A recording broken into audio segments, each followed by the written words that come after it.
Saya berdiri. Terima kasih dulu. Assalamualaikum dan salam sejahtera kepada pengurus-pengurus semua. Sebelum kita memulakan pembentangan kita pada hari ini, saya ingin memberitahu tentang visi, misi dan objektif syarikat Diu Hijab yang akan dibuka di Kuching, Sarawak, yang mana semua sedia maklum.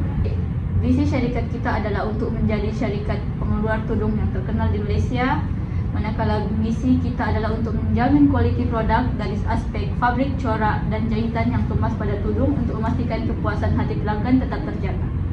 Seterusnya, objektif perniagaan kita adalah untuk memperkenalkan dan memastikan produk kita mendapat sambutan yang banyak dari khalayak ramai. Assalamualaikum dan salam sejahtera kepada pengurus besar cawangan dan semua pengurus jabatan yang lain. Saya bernama Nur Hayati binti Alias selaku pengurus keuangan bagi syarikat kita, yaitu syarikat Diu Hijab. Assalamualaikum dan salam sejahtera saya ucapkan kepada setiap pengurus jabatan dan yang saya hormati Cik Nabilah Huda selaku pengurus besar cawangan. Saya Umi Taufika selaku pengurus operasi bagi syarikat Diu Hijab yang mana saya bertanggungjawab dalam merancang, mengatur dan melaksanakan operasi syarikat. Assalamualaikum dan salam sejahtera kepada semua pengurus. Saya Dariani binti Dawi selaku pengurus pemasaran dalam syarikat Diu Hijab. Selamat pagi dan salam Malaysia Madani kepada semua pengurus. Saya Fadila Izzati selaku pengurus sumber manusia syarikat Diu Hijab. Saya ucapkan kepada pengurus besar Cik Nabila dan selamat pagi kepada pengurus-pengurus sekalian. Saya Alfika Nuraisyah selaku pengurus teknologi maklumat di syarikat Diu Hijab. Assalamualaikum dan salam sejahtera saya ucapkan kepada semua.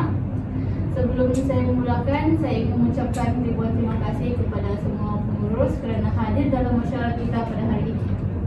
Tujuan masyarakat kita pada hari ini adalah berkaitan dengan pembukaan cawangan baru di Kuching, Sarawak.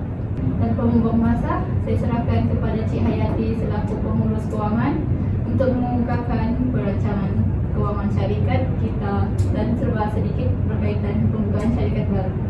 Pada hari ini saya akan membentangkan perancangan keuangan bagi cawangan baru yang akan dibuka di Kuching, Sarawak. Seperti yang kita tahu, syarikat kita telah diberikan peruntukan bajet sebanyak RM1 juta. Oleh itu, saya akan menyusun dan menentukan bajet syarikat kita berdasarkan peruntukan bajet yang diperlukan oleh setiap jabatan. Seperti yang dipaparkan, peruntukan bajet untuk pengurus operasi adalah sebanyak RM210,000, manakala peruntukan bajet untuk pengurusan pemasaran adalah sebanyak RM70,000. Seterusnya, peruntukan bajet untuk pengurus teknologi maklumat pula adalah sebanyak RM190,000 dan peruntukan untuk pengurusan sumber manusia adalah sebanyak RM200,000. Jumlah keseluruhan peruntukan bajet bagi keempat jabatan ini adalah sebanyak RM670,000. Pengagihan peruntukan bajet ini adalah untuk memastikan penggunaan dana syarikat digunakan dengan baik serta memastikan syarikat mempunyai sumber keuangan yang mencukupi untuk memenuhi keperluan operasi syarikat. Sebagai pengurus keuangan, saya akan memantau dan mengawal perbelanjaan syarikat untuk memastikan perbelanjaan syarikat selaras dengan bajet yang telah disediakan. Perkara ini melibatkan pengawasan terhadap kos operasi, perbelanjaan modal dan perbelanjaan lain untuk memastikan tiada pembaziran berlaku. Sehubungan dengan itu, saya bercadang untuk membuat pelaburan dengan baki wang yang ada dan menyimpan RM100,000 untuk kegunaan kecemasan syarikat. Oleh itu, saya akan menggunakan RM230,000 untuk pelaburan bagi pertumbuhan masa depan dan pulangan yang maksimum. Melalui pelaburan ini, saya dapat menilai risiko dan potensi pulangan daripada pelaburan tersebut. Kesimpulannya, dengan perancangan yang dibentangkan sebentar tadi, jumlah keseluruhan yang diperuntukkan oleh semua jabatan termasuk jabatan saya adalah sebanyak RM900,000. Terima kasih Cik Hayati atas perancangan kewangan dan laporan kewangan yang telah disediakan. Ini satu laporan yang agak mantap dan bernas. Saya percaya ini akan mendorong syarikat kita semakin berkembang maju pada masa depan. Sekarang kita akan teruskan dengan pembentangan permohonan peruntukan dana bagi setiap jabatan yang akan disampaikan oleh pengurus masing-masing. Saya serahkan kepada Cik Umi selaku pengurus operasi untuk mengungkapkan cadangan beliau berkaitan dengan pembukaan cawangan baru syarikat. Pada mesyuarat kita kali ini, saya ingin membentangkan perkhidmatan penghantaran barang, pembangunan, pengangkutan dan perabot. Hal ini bertujuan untuk melancarkan lagi proses operasi syarikat. Terlebih dahulu, saya bercadang untuk memberikan khidmat khas yaitu diskon penghantaran kepada penduduk Malaysia. Saya ingin menawarkan menawarkan diskaun 5% kepada penduduk Semenanjung manakala 10% kepada penduduk Sabah dan Sarawak. Hal ini bertujuan untuk meningkatkan daya tarik pelanggan. Diskaun penghantaran boleh menjadikan tawaran lebih menarik kepada pelanggan. Ia boleh mendorong mereka untuk membuat pembelian yang mungkin mereka pertimbangkan jika kos penghantaran terlalu tinggi. Di samping itu, dengan adanya tawaran diskaun penghantaran yang konsisten boleh membantu dalam membina kesetiaan pelanggan. Pelanggan yang merasa dihargai dengan tawaran istimewa mungkin akan kembali untuk membeli lagi pada masa akan datang.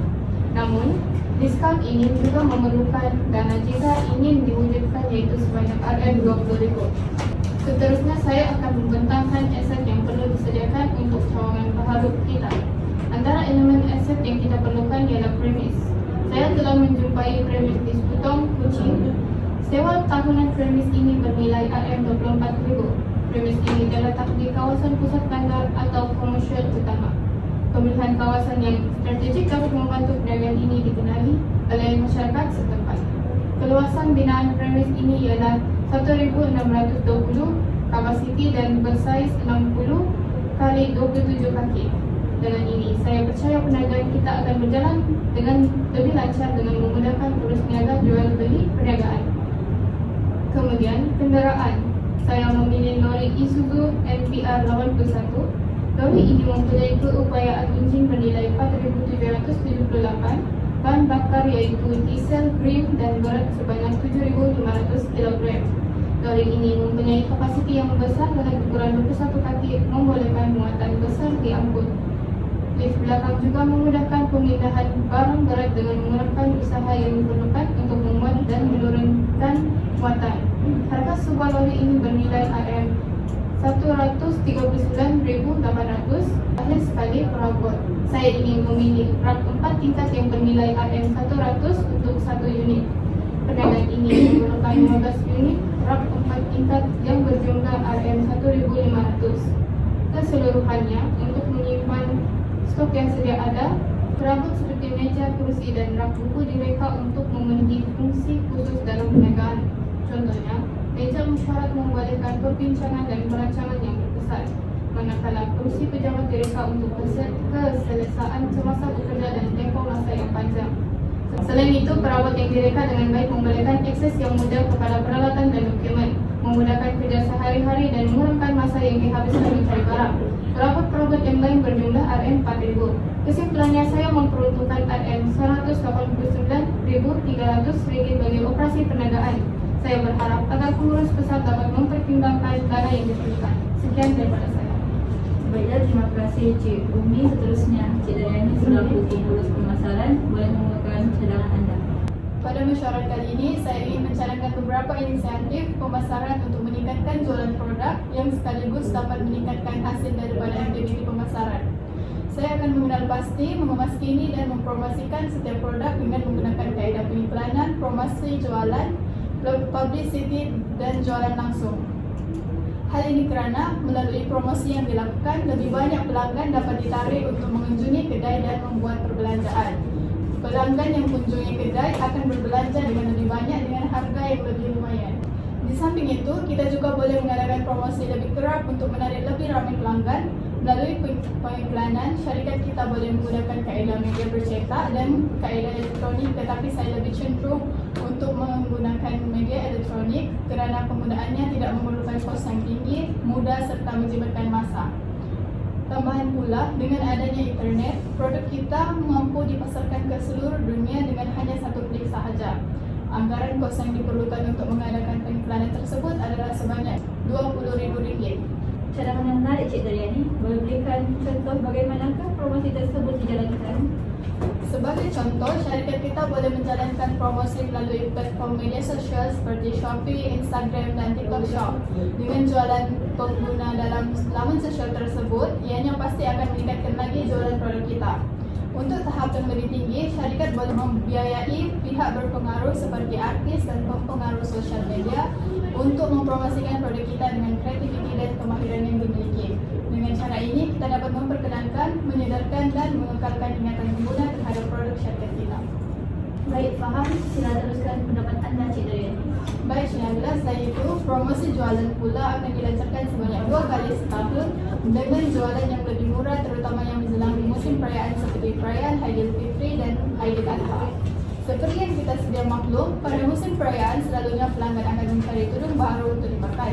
Cadangan saya, syarikat kita boleh memberi diskaun sebanyak 10% bagi pembelian melebihi 5 produk dalam satu resep. Selain itu, saya juga mewujudkan kad keahlian pelanggan bagi membolehkan pelanggan menikmati lebih banyak faedah. Pada hari keahlian pula, mereka boleh membuat perbelanjaan dan berpeluang untuk memenangi hadiah misteri. Anggaran peruntukan dana yang diperlukan untuk menjalankan promosi dan merealisasikan kad keahlian syarikat kita adalah sebanyak RM30.000. Di samping itu, syarikat kita juga perlu membuat tinjauan terhadap pelanggan kerana ia merupakan cara yang efektif untuk mendapatkan maklum balas yang berharga tentang produk dan pengalaman keseluruhan yang mereka alami. Tinjauan yang dilakukan ini membantu syarikat kita untuk memahami keperluan dan kehendak pelanggan serta mengenal pasti area yang memerlukan penambahbaikan. Terdapat beberapa jenis tinjauan yang boleh kita lakukan, iaitu tinjauan dalam talian dan tinjauan secara bersemuka. Tinjauan dalam talian boleh dilakukan menggunakan alat seperti Google Forms yang mudah diakses oleh pelanggan. Manakala tinjauan secara bersemuka pula, syarikat kita boleh mengadakan tinjauan di tempat jualan atau acara di mana pelanggan dapat memberi maklum balas secara langsung. Untuk meningkatkan kadar respons, syarikat kita perlu memberi insentif kepada pelanggan yang telah menyelesaikan tinjauan. Contoh insentif seperti diskaun, hadiah atau penyertaan dalam cabutan bertuah. Anggaran kos perbelanjaan bagi melakukan tinjauan tersebut adalah sebanyak RM10.000. Tinjauan pelanggan adalah alat penting untuk memahami pengalaman pelanggan dan memperbaiki syarikat kita. Dengan merancang dan melaksanakan tinjauan secara efektif, kita boleh mendapatkan pandangan yang berharga yang akan membantu kita untuk meningkatkan kepuasan pelanggan dan kesediaan mereka terhadap produk kita. Kesimpulannya, jumlah peruntukan yang diperlukan untuk pemasaran produk syarikat kita adalah sebanyak RM60.000. Okey, terima kasih Cik Daryani. Kemudian kita teruskan dengan pendapat daripada pengurus sumber manusia syarikat kita. Pertama sekali, saya sebagai pengurus sumber manusia bercadang untuk menggunakan pelbagai saluran pengiklanan termasuk media sosial, surat khabar dan radio. Kos pengiklanan ini termasuk RM2.500 untuk MyFM, RM2.000 untuk sinar harian dan RM500 untuk surat kabar. Oleh itu, jumlah keseluruhan kos pengiklanan adalah sebanyak RM5.000. Pengiklanan yang berkesan adalah kunci untuk menjangkau pemohon yang berkemahiran tinggi dan sesuai dengan keperluan syarikat. Untuk cawangan baru ini, saya berancang untuk mengambil seramai 10 orang pekerja baharu bagi memenuhi jawatan yang kritikal. Antaranya, kami akan merekrut pengurus cawangan, pengurus kewangan, pengurus sumber manusia, pengurus seorang penyelia operasi, seorang pemasar, seorang pemandu lori, 2 orang pereka fashion, dan seorang pekerja khidmat pelanggan, dan seorang pekerja pembersih. Dalam aspek gaji dan latihan, kita memerlukan bajet RM180.000 setahun untuk menggaji 10 pekerja baharu dengan setiap pekerja menerima gaji purata RM18.000 untuk setahun. Pada peringkat awal ini, kami ingin memperuntukkan dana sebanyak RM92.000 terlebih dahulu bagi pekerja selama 6 bulan. Selain itu, kos latihan dan pembangunan adalah sebanyak RM20.000. Latihan ini melibatkan program khusus yang menumpukan pada pengembangan kemahiran teknikal dan soft skill termasuk etika kerja dan komunikasi. Program latihan yang efektif adalah penting untuk memastikan pekerja dapat memenuhi tuntutan kerja dan menyumbang kepada pencapaian objektif syarikat. Proses pemilihan pekerja adalah komponen kritikal dalam pengurusan sumber manusia dan ini memerlukan kos tambahan untuk melaksanakan proses yang teliti. Ini termasuk kos untuk borang permohonan disertakan dengan laporan pemeriksaan kesihatan, saringan awal, semakan rujukan, temu duga, ujian pemilihan dan ujian psikologi. Langkah ini bertujuan untuk memastikan pemilihan calon yang tepat dan memenuhi syarat-syarat kelayakan syarikat. Pematuhan kepada kaedah pemilihan yang sistematik ini adalah penting untuk mengurangkan risiko kesilapan dalam pemilihan dan meningkatkan prestasi organisasi secara keseluruhan. Oleh itu, dana yang kami ingin peruntukkan bagi proses pemilihan pekerja adalah sebanyak RM3.000. Bagi meningkatkan kesejahteraan pekerja dalam mempromosi persekitaran kerja yang positif, kami berencana untuk membina bilik rekreasi di Cawangan Baru dengan pos anggaran Rp10.000. Fasiliti ini akan menyediakan ruang yang selesa untuk pekerja berehat, dilengkapi dengan perabot, barang keperluan, serta makanan dan minuman. Penekanan pada kesejahteraan fizikal dan mental pekerja adalah aspek penting dalam meningkatkan kepuasan kerja dan produktiviti mereka. Tambahan pula, kami juga mencanangkan peruntukan sebanyak Rp30.000 setiap tahun untuk ganjaran dan insentif bagi pekerja berprestasi tinggi. Ganjaran ini termasuk package pelancongan dan bonus prestasi yang bertujuan untuk memotivasikan dan mengiktiraf sumbangan pekerja kepada syarikat. Bukan itu sahaja, penyediaan skim insurance yang baik juga perlu disediakan kerana ia merupakan langkah tambahan yang penting untuk melindungi kebajikan pekerja dan memastikan mereka merasa selamat dalam persekitaran kerja. Akhir sekali, kami memerlukan Rp40.000 untuk menyediakan kemudahan kesihatan termasuk rawatan dan pemeriksaan kesihatan percuma di klinik bagi setiap pekerja. Kesehatan pekerja adalah aspek yang tidak boleh diabaikan kerana pekerja yang sihat akan lebih produktif dan kurang menghadapi masalah kesihatan yang boleh menjejaskan prestasi kerja mereka. Secara keseluruhan, jumlah bajet yang diperlukan adalah Rp198.000 yang merangkumi kos pengiklanan, gaji pekerja, latihan, bilik rekreasi, ganjaran insurans, dan kemudahan kesihatan. Dengan penuntukan ini, kita akan dapat menarik bakat terbaik, meningkatkan keupayaan pekerja dan memastikan persekitaran pekerja yang menyokong kejayaan dan perkembangan syarikat. Dengan ini, saya berharap agar Cik boleh mempertimbangkan permohonan peruntukan dana bagi bahagian pengurusan sumber manusia ini. Terima kasih Cik Fadila. Seterusnya diminta Cik Asfika selaku pengurus teknologi maklumat untuk memberikan cadangan tentang syarikat baharu kita. Terima kasih saya ucapkan kepada pengurus besar Cik Nabila dan selamat pagi kepada pengurus-pengurus sekalian. Objektif utama saya dalam mesyuarat ini adalah untuk memohon peruntukan dana sejumlah Rp174.750 untuk membantu pembukaan cawangan baru di Kucing Sarawak yang telah dirancang. Dana yang dimohon ini adalah untuk digunakan bagi peningkatan infrastruktur teknologi maklumat. Cawangan baru ini hendaklah disediakan dengan peralatan teknologi untuk digunakan seperti komputer. Harga seunit komputer kira-kira Rp2.000. Kita memerlukan 25 unit untuk di cawangan baru. Jadi jumlah kos untuk komputer ialah Rp50.000. Ketikus dan papan terkunci perlu dibeli yang dimana harga masing-masing ialah Rp50 dan Rp100. Jumlah kos untuk ketikus ialah Rp1.250 dan papan kekunci sebanyak Rp2.500. Selain itu, saya juga ingin memperuntukkan Rp35.000 untuk pembangunan laman web. Laman Sesawang menjadi salah satu platform pemasaran yang berkesan. Seperti yang kita ketahui, ramai orang membeli barang melalui talian. Laman Sesawang membolehkan perniagaan menjangkau pelanggan yang lebih luas walaupun berbeza daerah, negeri, ataupun negara. Dengan ini, kita dapat meningkatkan penjualan dan daya saing dalam pasaran. Seterusnya, saya memperuntukkan dana digunakan untuk pemeriksaan dan pemulihan sistem teknologi maklumat. Pemeriksaan dan pemulihan sistem teknologi maklumat perlu dilakukan agar mencegah dan menangani kerusakan yang mungkin berlaku. Pemeriksaan berkala dapat membantu mencegah atau mengenal pasti kerusakan yang boleh mengganggu operasi perniagaan. Pemulihan sistem membolehkan perniagaan meneruskan operasi perniagaan dengan lancar serta mengurangi tempo gangguan dan kerugian yang bakal dialami. Dana yang diperuntukkan sebanyak Rp80.000. Dengan dana yang diperuntukkan ini, kita dapat meningkatkan operasi perniagaan melalui teknologi, mempercepatkan proses kerja serta keberlangsungan perniagaan.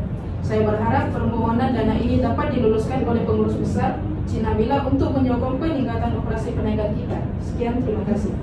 Baik, berdasarkan pembentangan daripada semua pengurus jabatan sebentar tadi, dapat saya simpulkan bahawa terdapat bagi setiap grup yang diberikan kepada setiap pengurus jabatan. Baki tersebut boleh digunakan oleh setiap jabatan untuk mengubah sesuai jabatan atau menambah baik kekurangan jabatan sendiri secara berhemat. Jumlah sebenar keseluruhan peruntukan bajet semua jabatan adalah sebanyak Rp880.050. Baki wang yang tinggal adalah sebanyak Rp119.950 yang masih boleh digunakan untuk kegunaan syarikat. Untuk makluman semua, lebihan dana akan dijadikan sebagai pelaburan dan wang sekiranya berlakunya kecemasan. Baiklah, jika tidak apa-apa lagi persoalan, saya akhiri mesyuarat kita pada hari ini. Terima kasih pengurus-pengurus sekalian. Boleh bersujud.